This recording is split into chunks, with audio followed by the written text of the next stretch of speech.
so ready to ditch the self-help fluff and get real. Totally. That's what we're doing. Let's do it. This deep dive is all about Gary John Bishop's Unfuck Yourself. Oh, I like this one already. Yeah, he doesn't mess around, does he? Nope. Straight to the point. Love it. Which can be refreshing, actually. It is. So many self-help books are like afraid to say what they really mean. Right. And Bishop's like, here's the deal. Exactly. So no sugarcoating in this one, but the core message is really about how our self-talk can sabotage us. It's huge.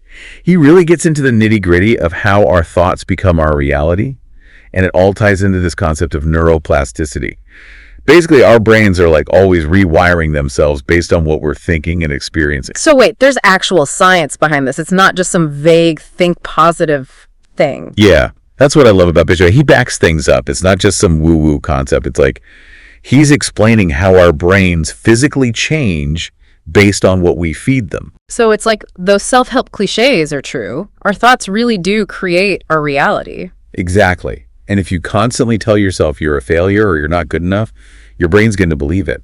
But the good news is you can change that. That's where those 6 assertions come in, right? Like tools to rewire our brains. Yeah. They're like these power statements to shift your thinking. And they're not just empty affirmations. They're more like declarations of how you're choosing to show up in the world. Okay. I'm into it. Let's hear them. What's the first one? All right. The first one is, I am willing. I am willing. Okay. Seems simple enough, but I bet there's more to it. There totally is. Bishop talks about how there's this huge difference between wanting something and actually being willing to do what it takes to get it. Oh, I feel that. Like, we all want to be rich and successful. And lose 10 pounds. Yeah. But are we willing to put in the work? To actually eat the salad? Right. And to get up early and hustle and make those tough decisions. It's about getting real with ourselves. Exactly. And he doesn't shy away from the flip side either.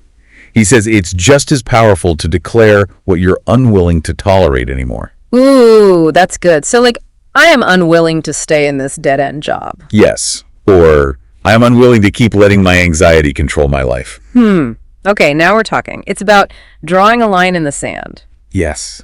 Taking a stand, even if it's just with yourself. I like that, taking a stand. And you know, what's interesting is how Bishop ties this into those subconscious patterns we all have. Ooh, tell me more. Well, he has this whole thing about how we often sabotage ourselves to prove a parent or authority figure wrong. Wait, really? Even if we're not aware of it? Exactly. It's like these old scripts are playing out in the background of our lives. He had this anecdote, and it really made me think about some of my own stuff. Okay, this is getting juicy. It is. Makes you wonder where you might be holding yourself back without even realizing it, you know? I know, right? It's like, whose voice is that in my head? Exactly. So it's worth taking some time to really reflect on this one.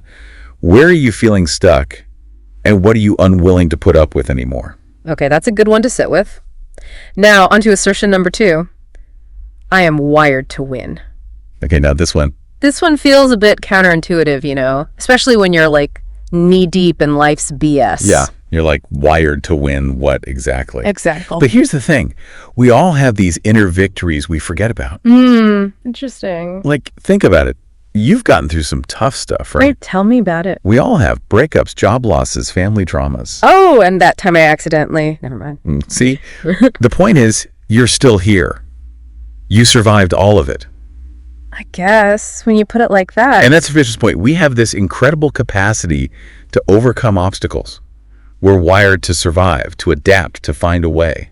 So it's about remembering that strength, that resilience we already have inside of us. Exactly. It's like even when we don't feel like it, that inner winner is still there. Okay, I like where this is going.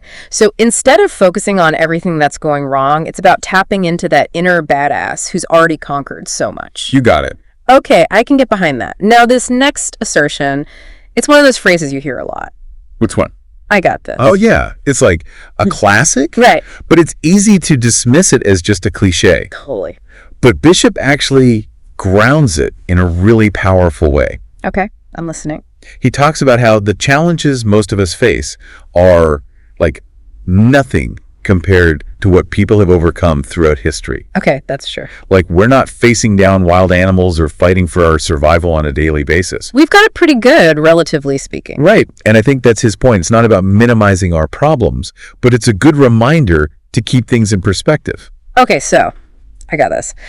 is less about pretending our problems don't matter and more about shifting our mindset. Totally. It's about moving from this is impossible to I can handle this. Okay, I like that reframing. It's subtle but powerful. It is. And it makes me think about all those amazing people throughout history who faced incredible adversity but still managed to achieve incredible things. Like, if they could do it, Exactly. then surely we can handle that work deadline or that awkward conversation with a friend. Totally. It's about tapping into that inner strength and resilience that we all have. So how do we actually cultivate that I got this mentality? Because honestly, some days it feels impossible. It starts with taking ownership. What do you mean? Like, instead of feeling like a victim of your circumstances, ask yourself, okay, what can I control in this situation? So even if it's just our attitude, that's a start. Exactly. It's about focusing on what you can do, even if it feels small, rather than getting stuck in what you can't change. That's huge because it's so easy to spiral, to get caught up in all the what ifs and the things that are outside of our control. Totally. But this is about shifting from a passive mindset to an active one. I love that. From passive to active. Okay, I'm taking notes. It's a game changer. Seriously. And, this actually ties into another point. Bishop makes the importance of embracing uncertainty. Oh, yeah. That one always makes me a little squeamish, to be honest. Why? What's up with that? Well, I like things planned. I'm a creature of habit. Uncertainty just stresses me out. You and me both. Right. Like, can't we just have a little predictability in our lives? I hear you. Our brains are definitely wired to crave certainty and security. Thank goodness it's not just me. But Bishop argues that it's often our obsession with avoiding discomfort that keeps us stuck. Okay, so how do we break free from that? Especially when it feels so, I don't know, ingrained, like our brains are wired that way. By doing the very thing that scares us a little. It's like building a muscle.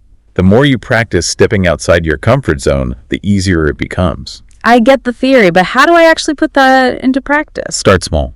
Like, what's one thing you've been wanting to do but have been too afraid to try? So many things. Maybe it's joining that dance class you've been eyeing, or finally booking that solo trip. Or maybe it's just having that difficult conversation you've been putting off. See, now I'm already feeling anxious. Yeah, good. That means you're stretching your limits. And honestly, it doesn't always have to be some big life-altering leap.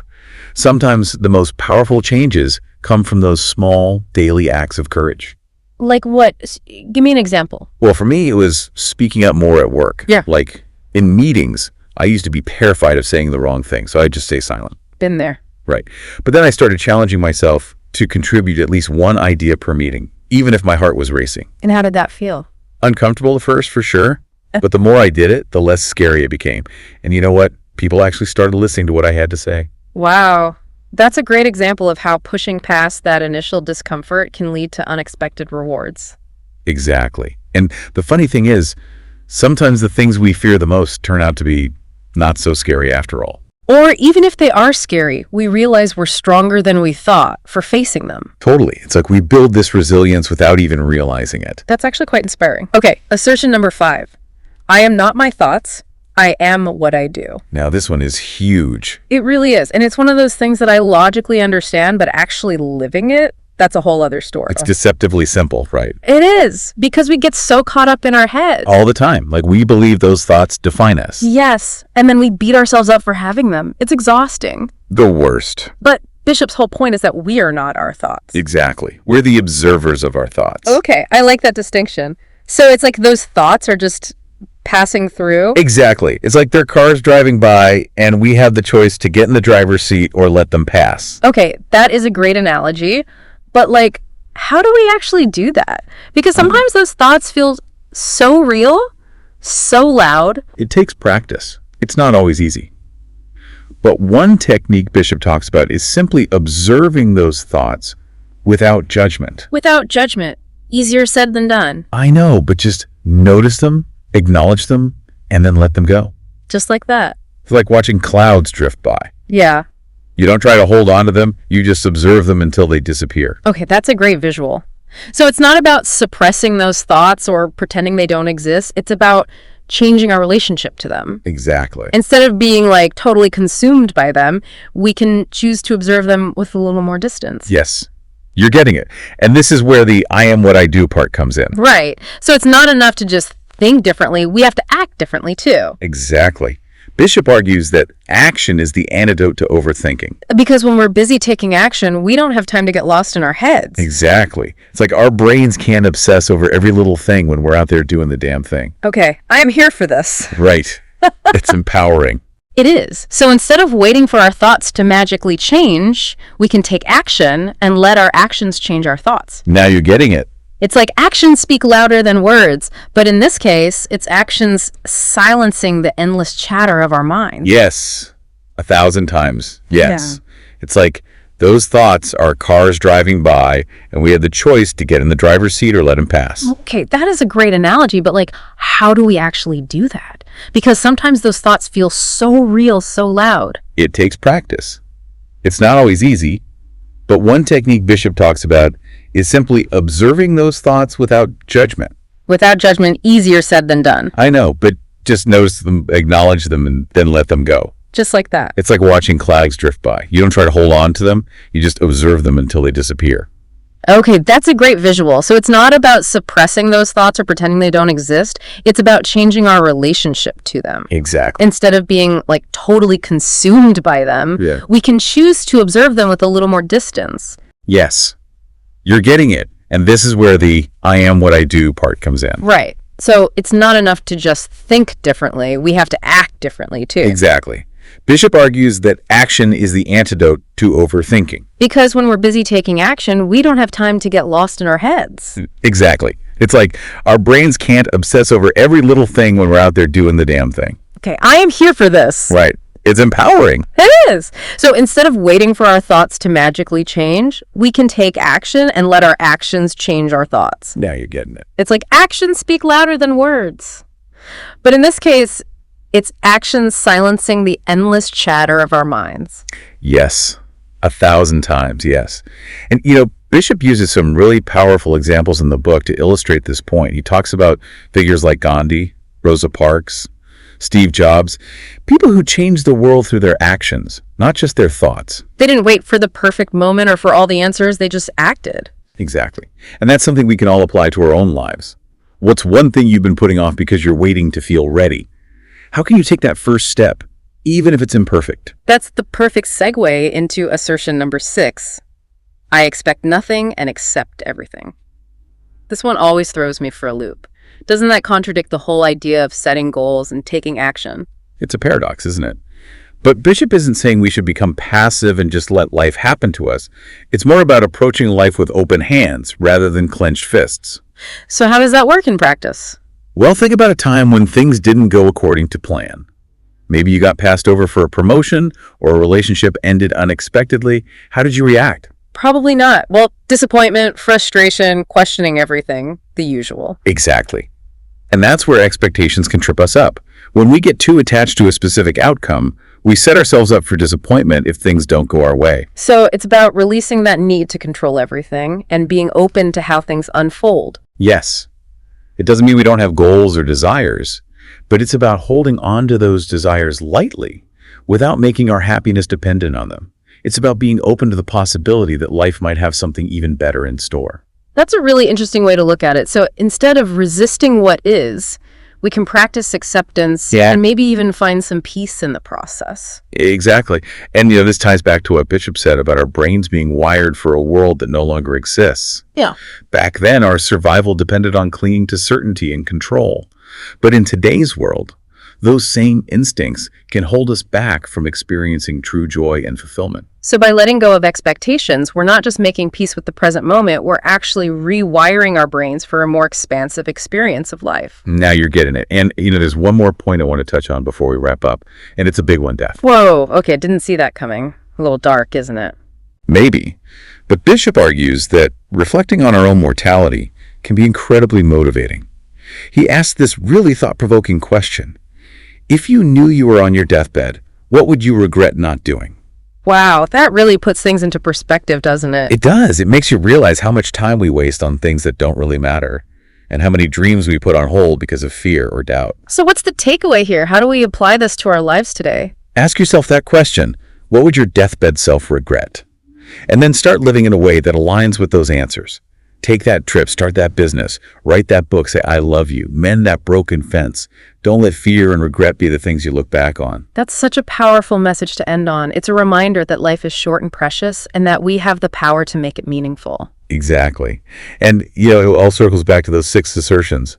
It's about being willing to change, to step into our power, to embrace uncertainty, to act with intention, and to accept what is with an open heart. So to wrap up our deep dive into Gary John Bishop's Unfuck Yourself, it's not just about reading the book. It's about putting these principles into practice. It's about taking ownership of our lives and creating a reality that we're excited to wake up to every day. And remember, it's a journey, not a destination. There will be setbacks, there will be challenges, but the important thing is to keep moving forward one courageous step at a time. Beautifully said. And on that note, it's time for us to sign off. Until next time, keep exploring, keep growing, and keep unfucking yourselves. I got this.